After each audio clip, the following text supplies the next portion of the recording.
Welcome everybody. In our previous lecture, we have covered up to question number 8 of our NCERT exercise of chapter sound. Before this exercise, we have already completed 3 more exercises and you can watch them if you like to have some more practice regarding numericals. You can watch them. Our playlist is available in our YouTube channel. And today we will start further and will cover the remaining questions of this chapter sound NCERT exercise. Okay, and if you not have been subscribed to our channel, I will ask you to subscribe, and I will also urge you to share, because more you share, more more it will be help to the people who need such type of content. So let's start with question number 9. Let me make pen slightly thinner. Okay, so in ninth question, it is asked that does sound follow the same laws of reflection at light? Does explain. So in higher classes आप ये पढ़ेंगे. There will be a chapter with name optics, and in optics we don't study sound or light. What we study? Waves. So जो waves होती हैं वो कुछ phenomena show करती हैं. First is reflection, second is refraction, and third is diffraction. तो अभी हमारे पास ओनली रिफ्लेक्शन कवर किया हमने. So yes, sound follows reflection laws as light does. Sound भी रिफ्लेक्शन के लॉ को फॉलो करता है जैसे लाइट फॉलो करती है.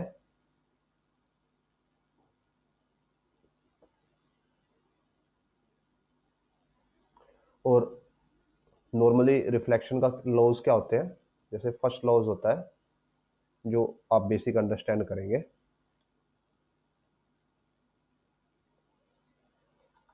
लॉ इज सपोज कीजिए ये सरफेस है एंड ये सरफेस के ऊपर परपेंडिकुलर ड्रॉ किया हमने. इससे एंगल मेजरमेंट होता है. तो कंसीडर ये कोई इनकमिंग सिग्नल है, इनकमिंग साउंड वेव, और ये आउटगोइंग साउंड वेव है.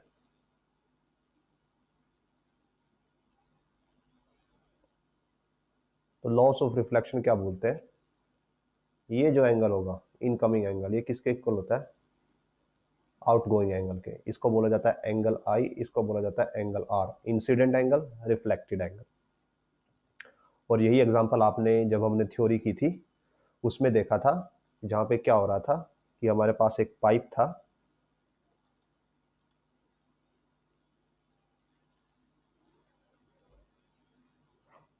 हमारे पास कुछ ऐसा सिनेरियो था जो सेटअप था. मैं आपको सेटअप बना के दिखाता हूँ.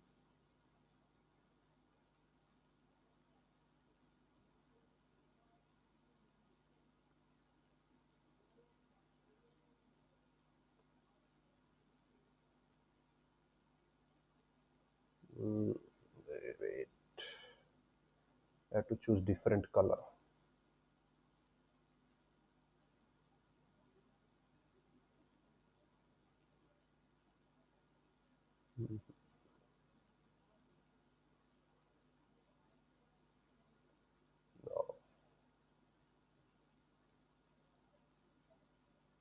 This one. Now with this, let it draw with different color slightly. हमारे पास एक ऐसे टेबल था, ये वॉल थी और ये टेबल था, और फिर हमारे पास उस पे हमने पाइप्स लगाए हुए थे। मीन्स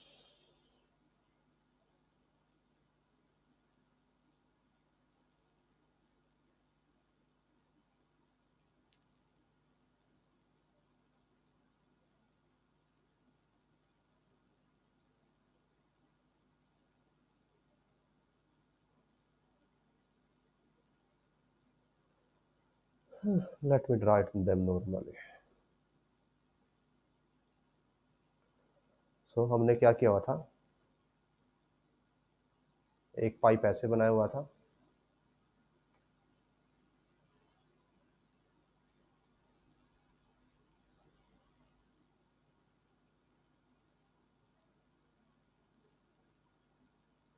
और फिर एक पाइप यहां से हम ऐसे लेके गए हुए थे,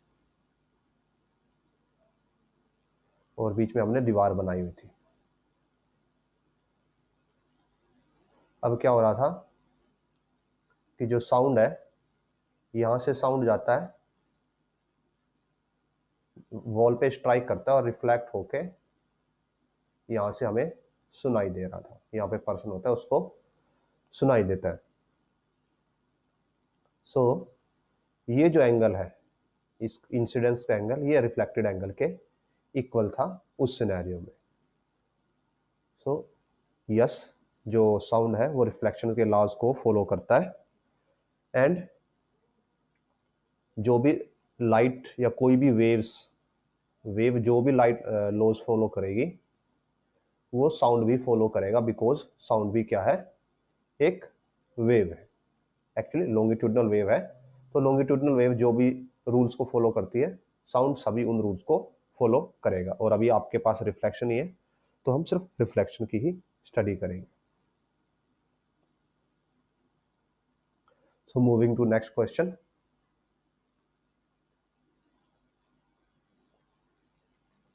Wait a minute.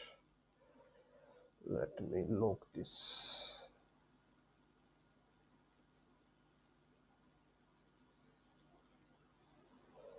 So, yes. Moving to question number 10. When sound is reflected from a distant object, an echo is produced. तो सिनेरियो ऐसा होगा दैट सपोज ये ग्राउंड है हमारा, यहाँ पे कोई माउंटेन है, एंड यहाँ पे पर्सन है, इसने कोई साउंड प्रोड्यूस किया, वो साउंड रिफ्लेक्ट होके वापस आया इसके पास, और इसको सुनाई दिया वापस, मीन्स उसको दो सेम साउंड दोबारा से सुनाई दिया, तो इसको क्या बोलते हैं, एको। और एको होने के लिए हमने क्या बोला था कि कंडीशन होती है कि टाइम का डिफरेंस कितना होना चाहिए, कम से कम 0.1 सेकेंड होना चाहिए।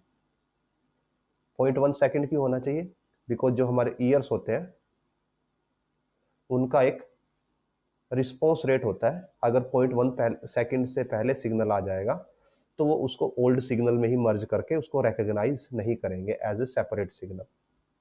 सो अगर साउंड यहाँ से साउंड के जाने का और फिर वापस आने का जो टाइम है, जाके टकरा के रिफ्लेक्ट होके वापस आने का 0.1 सेकेंड से ज़्यादा है, तो आपको एको सुनाई देगी।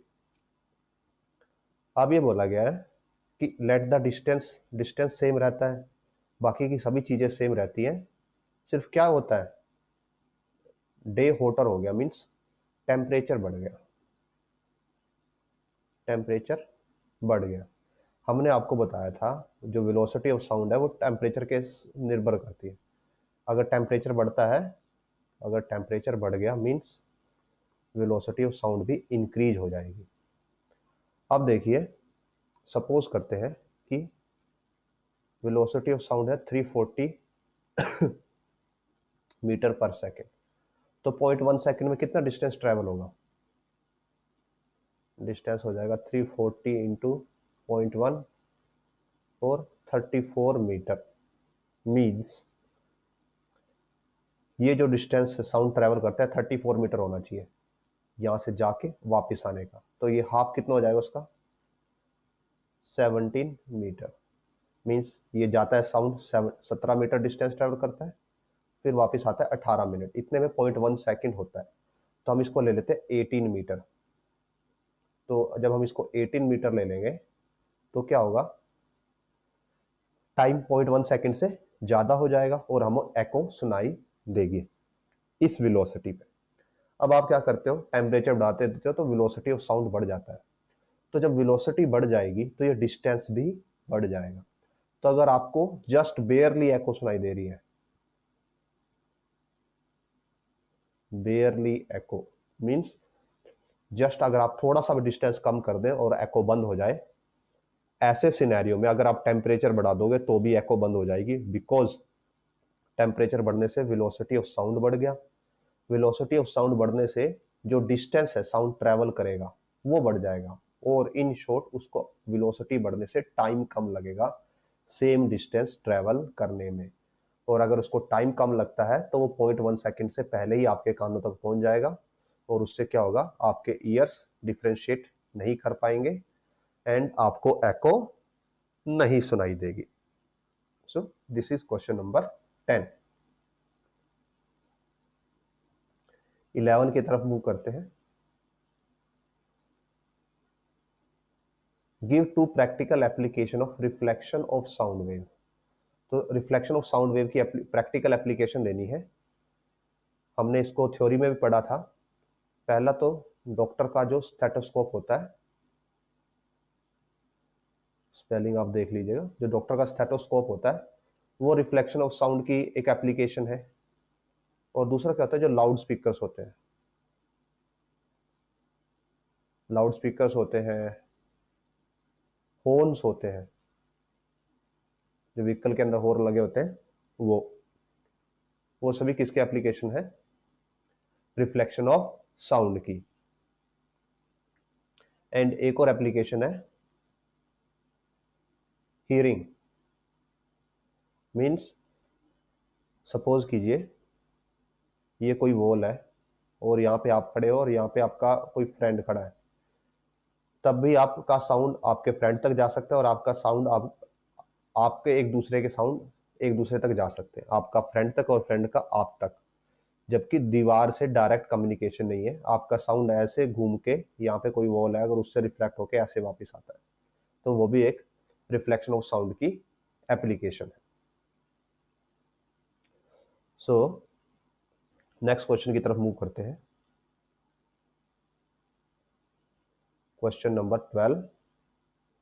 A stone is dropped from the top of tower 500 meter high into a pond of water at a base of tower. When the splash is heard, G is 10, speed of sound is. So scenario ऐसा है कि आपके पास ये stone है और नीचे water है, this is water.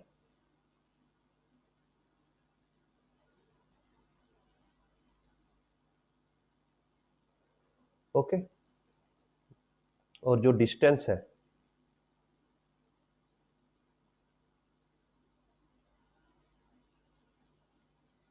यहां से लेके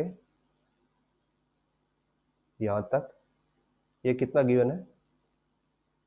500 मीटर।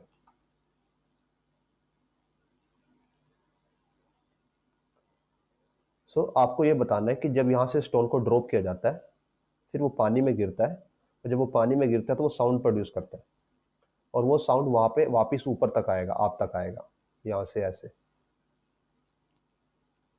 जब साउंड प्रोड्यूस हो जाएगा तो वापस ऊपर तक आएगा, और ऊपर आप हो तो आपको साउंड कितने टाइम के बाद सुनाई देगा? जब आपने स्टोन को ड्रॉप कर दिया है। तो यहाँ पे आपको 2 टाइम्स कैलकुलेट करने होंगे। पहला वाला टाइम कि जब ये नीचे जाएगा तो कितना टाइम उसमें लगा, प्लस फिर साउंड को ऊपर आने में कितना टाइम लगा, तो वो दोनों का आप सम कर दोगे तो वो टोटल टाइम देगा आपको कि जो आपका स्टोन है वो ड्रॉप होने से लेकर आप तक पहुंचने में टोटल कितना टाइम लगता है। सो यहाँ पे आपको हाइट गिवन है या डिस्टेंस आप बोल सकते हो जो बॉल को ट्रेवल करना होगा, that is 500 metre. So S is 500 metre, G की वैल्यू गिवन है 10 और ये -10 होगा बिकॉज डाउनवर्ड है, और डिस्टेंस भी डाउनवर्ड ही होगा, ये नीचे की तरफ ट्रेवल करेगा तो इसको भी आप नेगेटिव ही लोगे। स्टार्टिंग वेलोसिटी 0 हो जाएगी बिकॉज स्टार्टिंग में 0 रेस्ट पे है ऑब्जेक्ट। नाउ अगर आप सेकंड लॉ लगाओ मोशन का, S is equal to U T plus half A T square, तो क्या हो जाएगा, S is -500, u is 0 into time plus half -10 T square. Okay,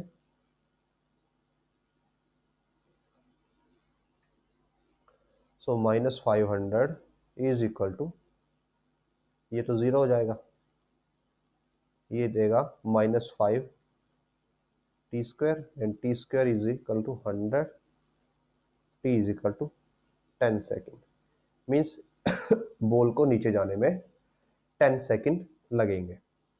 अब जो साउंड है, साउंड प्रोड्यूस होगा और साउंड को ऊपर आना है, डिस्टेंस कितना ट्रैवल करना है साउंड को, 500 मीटर।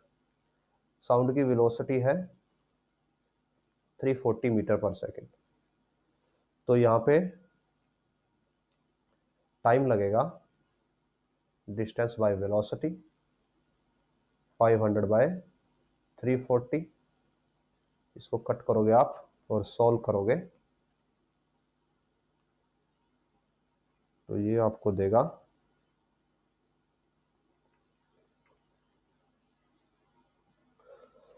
1.47 सेकेंड। तो टोटल टाइम हो जाएगा this time plus this time, इसको आप T2 बोल सकते हो, इसको T1 बोल सकते हो। सो T1 प्लस T2 हो जाएगा 11.47 second. So this solves our question number 12। अभी हम 13th क्वेश्चन करेंगे और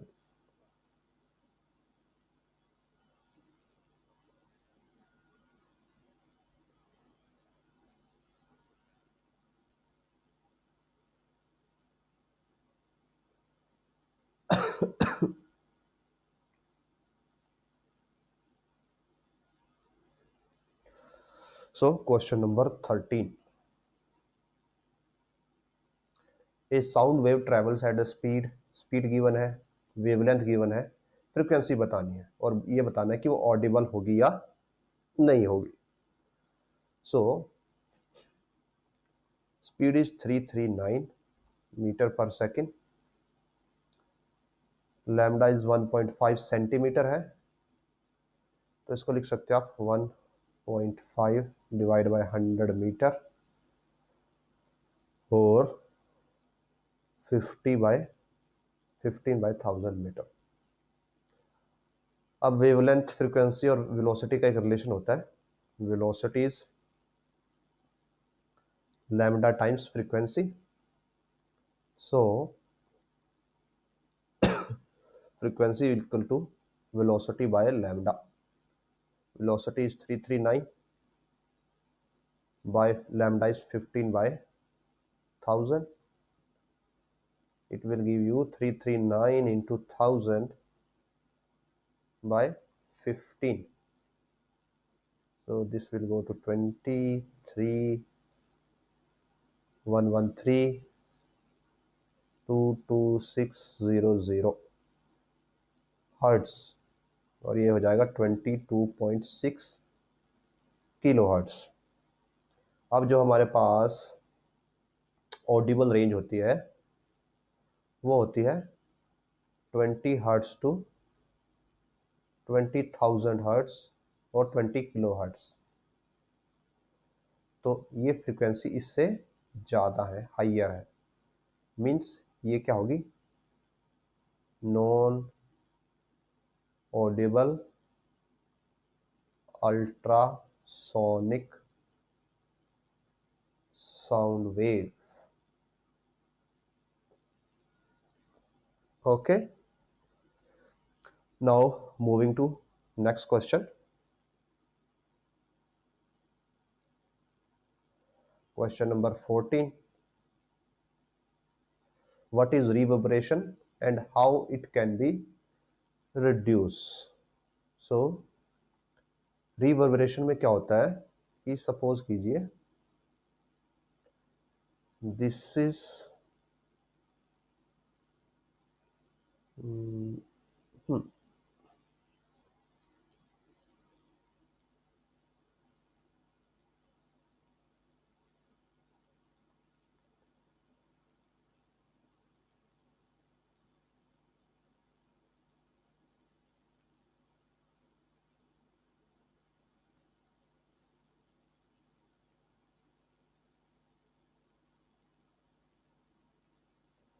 सपोज कीजिए एक होल है, ये उसकी दो साइड की दीवारें हैं और ये हमारे पास उसकी एक स्क्रीन है।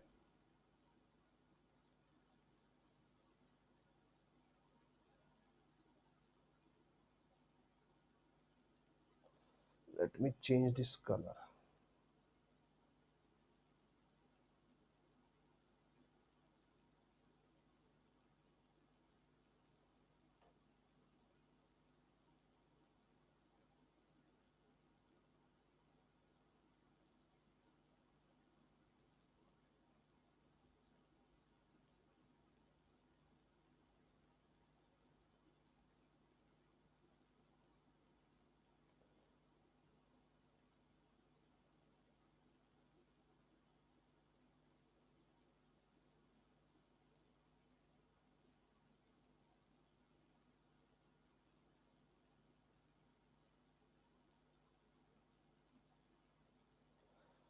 नाउ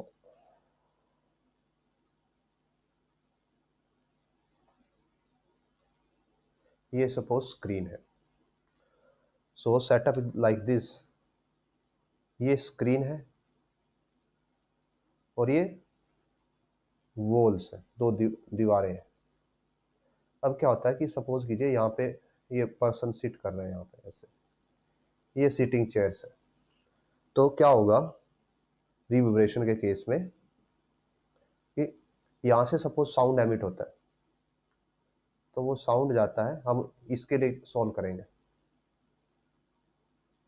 पहले ऐसे रिफ्लेक्ट होकर इसके पास पहुंचता है, फिर यहाँ से रिफ्लेक्ट होकर पहुंचता है और फिर यहाँ से रिफ्लेक्ट होकर पहुंचता है। अब सिमिलरली ऐसे यहीं पे होता है कि यहाँ से जाता है फिर यहाँ से जाता है। तो देखिए इसके पास जो साउंड है वो अलग अलग पाथ से जा रहा है, path A B C D E, अलग अलग पाथ से साउंड जा रहा है और लेंथ भी अलग अलग है हर साउंड की, कि उसको डिस्टेंस कितना ट्रैवल करना पड़ रहा है।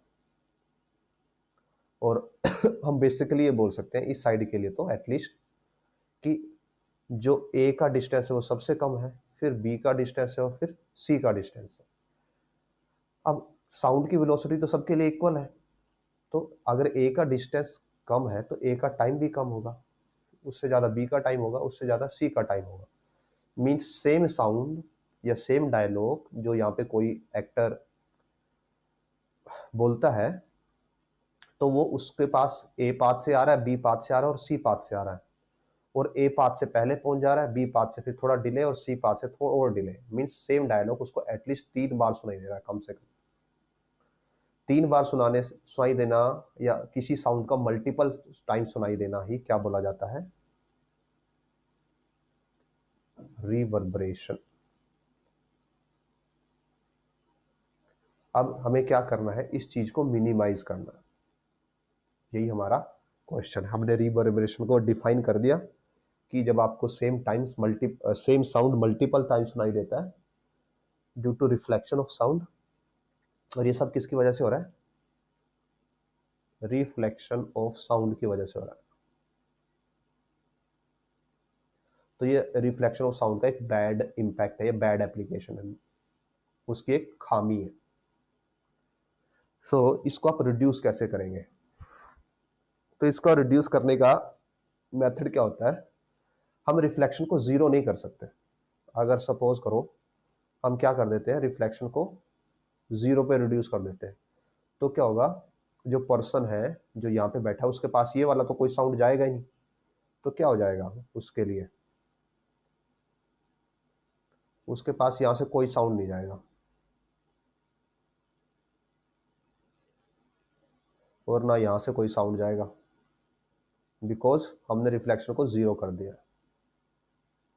अब क्या होगा, नॉर्मल जो साउंड है, अगर आप रिफ्लेक्शन को जीरो कर देते हो तो साउंड यहाँ तक तो पहुंचेगा बट अब रिफ्लेक्ट नहीं होगा।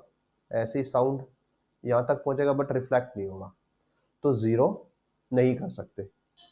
ओके, तो ये नहीं चलेगा जीरो करना। तो हम क्या कर देते हैं, रिफ्लेक्शन को रिड्यूस करते हैं। रिड्यूस करने से क्या होता है कि जब सपोज कीजिए ए वाला पाथ है, ए वाले पाथ पे साउंड पे इतना फर्क नहीं पड़ेगा, बट जो बी वाला पाथ है यहाँ पे एक तो साउंड कम रिफ्लेक्ट होगा, और रिफ्लेक्शन को रिड्यूस करने के साथ एक और काम किया जाता है,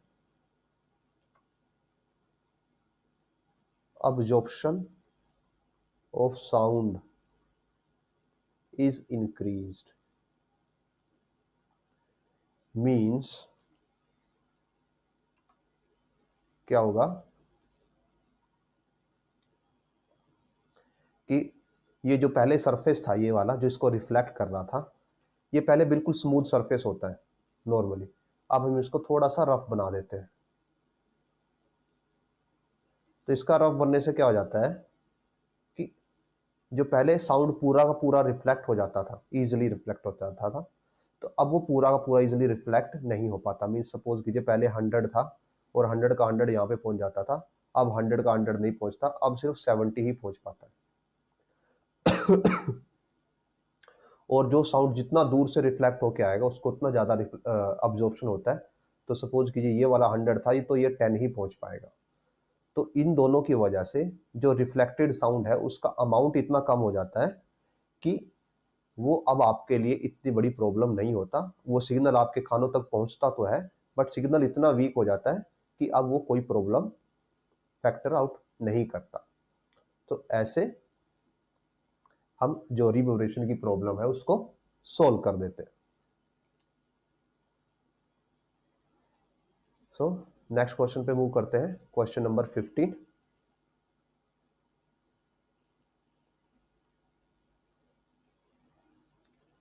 बोला गया है लाउडनेस ऑफ साउंड, और ये किस पे डिपेंड करता है?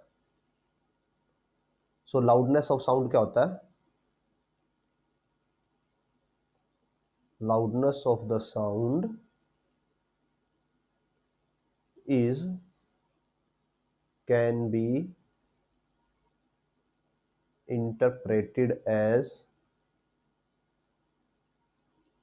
how bigger signal a sound wave